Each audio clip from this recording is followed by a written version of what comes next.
Hello student. Now let us discuss hydrates. Hydrates means what here? The binary compounds of hydrogen formed by the other element except noble noble gases are called hydrates. Simple means what? Whatever you taking the element, okay? Whatever the element you are taking here, and if it react with the hydrogen, okay, that is called as a what? Metal hydrates. But noble gases does not going to form here. So that type of means a binary compound, okay, nothing but we have the two elements, okay. Binary means we have two elements, they are going to combine with the hydrogen, okay. If any element combined with the hydrogen going to form the compound is called what? Hydrates.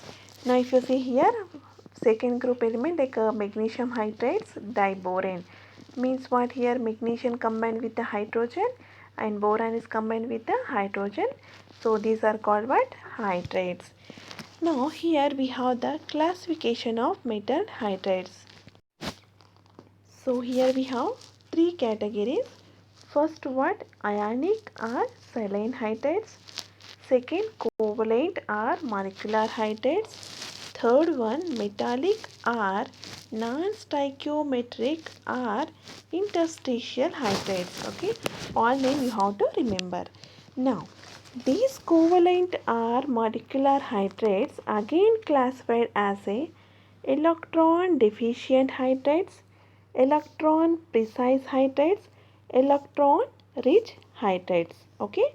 Now let us discuss all the hydrates one by one. So first hydrates what we have? Ionic or saline. Here if you see, these are hydrates are formed by the combining hydrogen with our S-black elements. S-black elements, as you know very well, they are generally formed what? Like as first A, second A comes under what? S-black elements, okay. They having the more electropositive in nature, means they are going to lose the electron fastly. So here what saline means what? They having the salt nature. So here what happened, as you know very well, they are mainly what? They are willing to form the ionic bond. So that type of hydrates are called as a what? Ionic hydrates. Best example, sodium hydrate is formed by the direct union of sodium and hydrogen.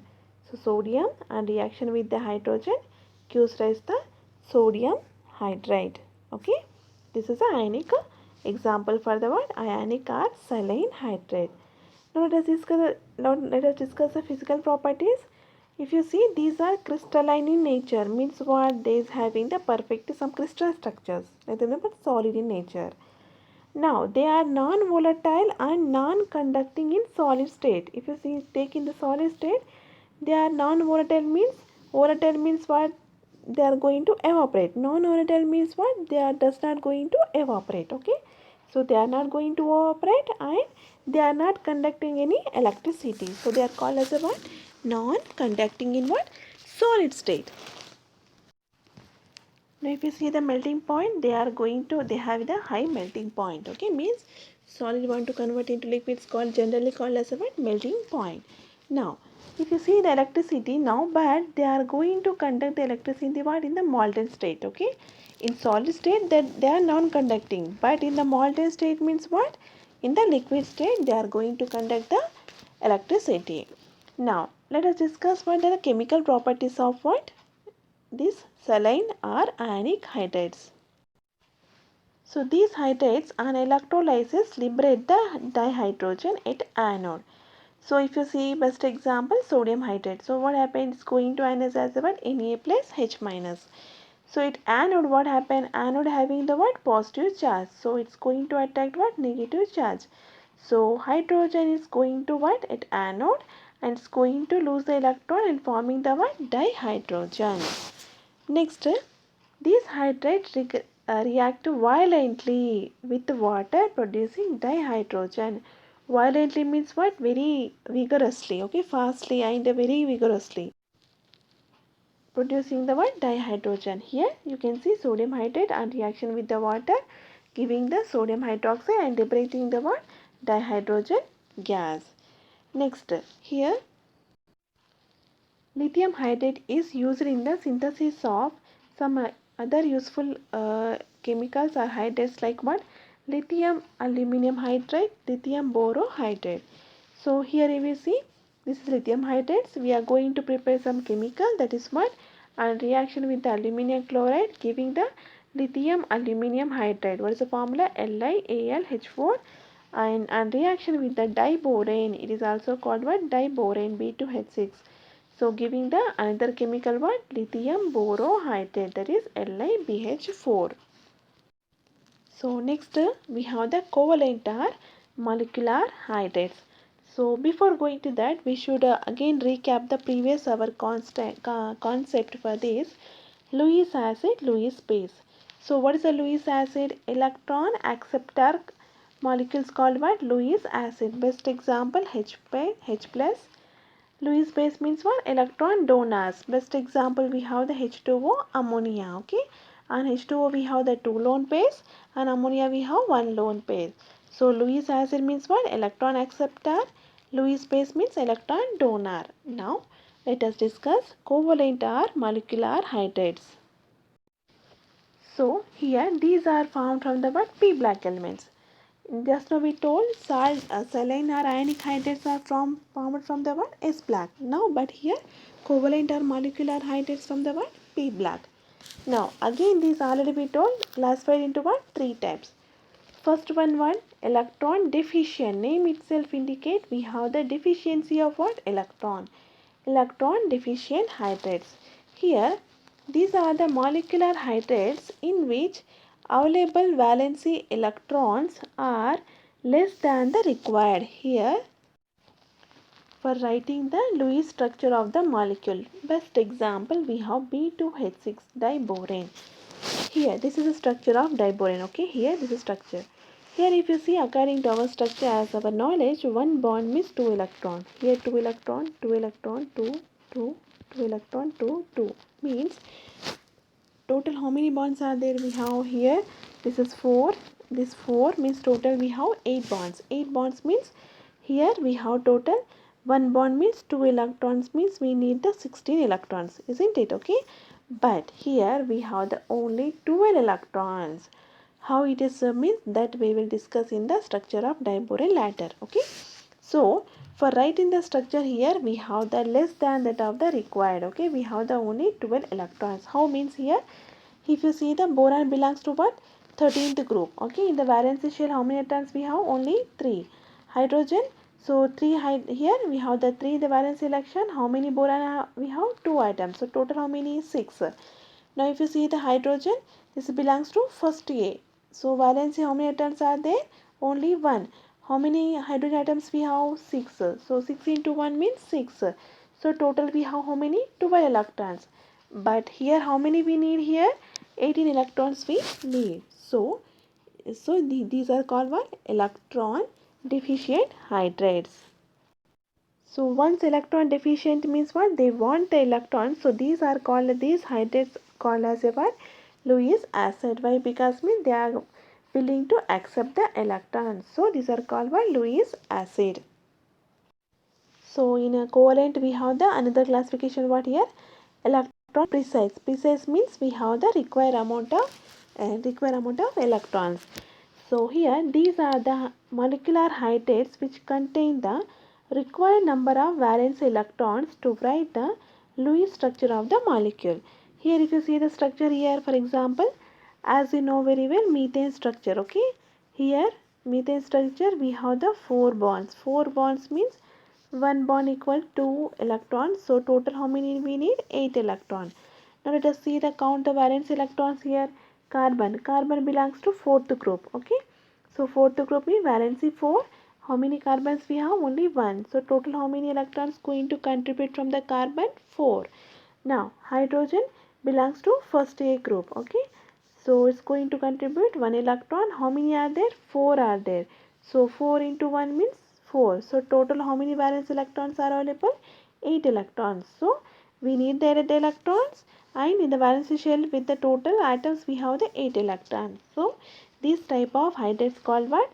Electron precise hydrates. Next we have electron rich hydrates. Name itself indicating we have more than required number of electrons. Now these are the molecular hydrates in which available valency electrons are more than the required for writing the Lewis-Strauss structure. For example, okay, if you see the ammonia structure, okay, here ammonia valence electron 8 we have, sorry, it belongs to fifth group, means we have total number of valence electron how many? 5. Okay, here how hydrogen how many are there? 3. So one hydrogen, one electron, one hydrogen, one electron, one hydrogen, one electron. Okay, now okay, this is means here we have the 3 bonds, means we need the 6 electrons is enough. Now let us count the total number of electron here. Nitrogen belongs to fifth group. Okay, so valency 50 means we have the 5 in the 5 valence electron and number of nitrogen atom only 1. So total number of electrons how many? 5. So hydrogen belongs to first A. Total number of hydrogens how many are there? 3. So 3 into 1 means 3 electron, 8 electrons. Okay.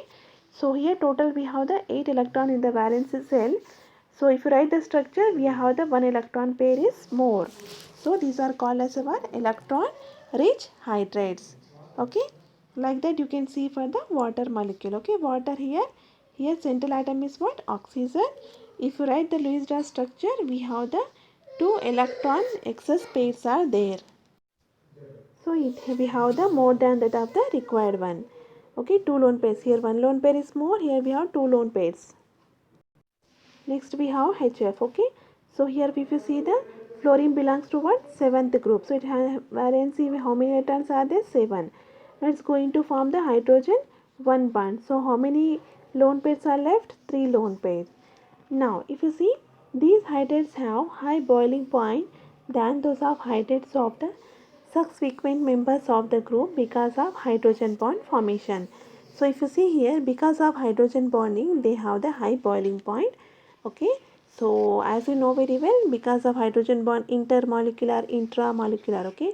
Intermolecular hydrogen bonding having the more boiling point. Why? Because means we have the linkage will be more, chain will be more. Already we discussed in the types of hydrogen bonding in the chemical bond. Okay. Next, third type of hydrates what we have, interstitial or metallic hydrates. Okay, are non-stoichiometric. What is the now? Let us see why we are calling interstitial and why we calling non-stoichiometric and why we calling metallic hydrates. Now, these are hydrates are formed from the what? D and F black elements. As you know very well, D and F black elements all are metals. So that's why it's calling as a what? Metallic hydrates. Best example you can see chromium. Here we have the examples of hydrates. Here metals of group 7th, nothing but here you can see the 7th B, 8th, 9th. Okay. Here do not form hydrates in hydrates and in group 6th only what happened here? Nothing but 6th B, only chromium is going to form the hydrates. Okay. Because chemistry has to match, chemistry has to match. Okay. It's not going to match, that's why it's not going to form. Now, the conductivity of this hydrate is less than that of the parent metal. Means what? For example, we have the chromium. Okay, chromium is going to form the what? Chromium hydrate. Now, if you see the conductivity, what happened here? Conductivity is chromium hydrate is less. Here, chromium is more. Okay, so conductivity of what? These hydrates is less than that of the parent metals. These are non-stoichiometric compounds. Non-stoichiometric means what? There is no proper stoichiometry. Here you can see. Here titanium hydrate means here 1.5, 1.8 means what? Generally if you write here what we are writing CrH2 means stoichiometry. If you see this is a 1, 2. Okay. Like that you are writing the subscript. But here if you see we have 1.5, 1.8. Like lanthanum hydrates 2.87.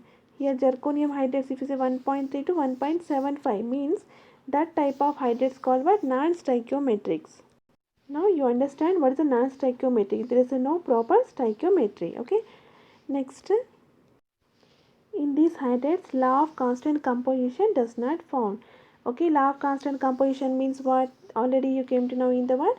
In a what stoichiometry. So particular composition should be matched. Here does not going to be matched. Okay. Next, hydrogen. The hydrogen of the metallic hydrates occupy interstitials of metallic lattice. Hence, these are called interstitial hydrates. Okay.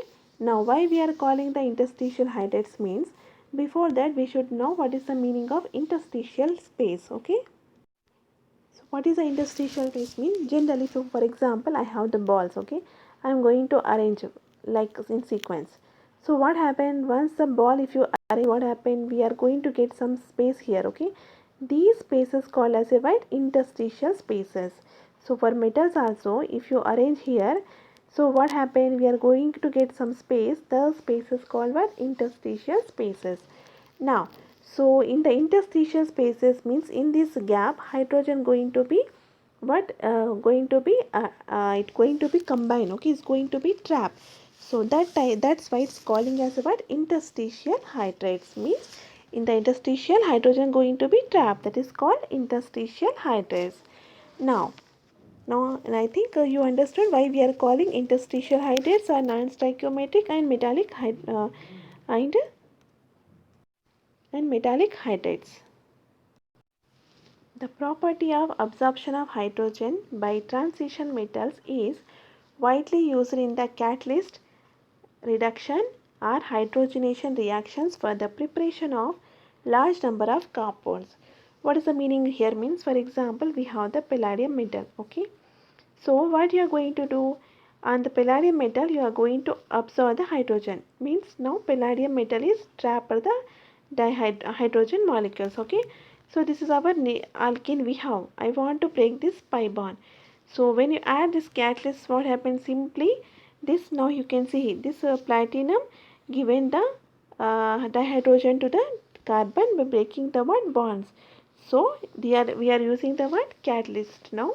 So this catalyst absorption, you absorb the what? Dihydrogen and the catalyst. So the property of absorption of hydrogen by transition metal is wisely used in the catalyst, catalytic reduction or hydrogenation. Hydrogenation means what? Addition of dihydrogen to the double bond. So here you can see, here we added the dihydrogen by using the, we absorb the dihydrogen and the platinum catalyst, and this catalyst giving the, whenever we need this hydrogen giving the liberated by the platinum, and we are going to convert the what? Double bond into single bond. Some metals can accommodate a very large volume of hydrogen and act as a what? Source of energy. Here for example, here you can see this is we have the metal. Okay, it is accommodate what? Hydrogen. Whenever we need we can use, means this using, we are using what? Source of energy.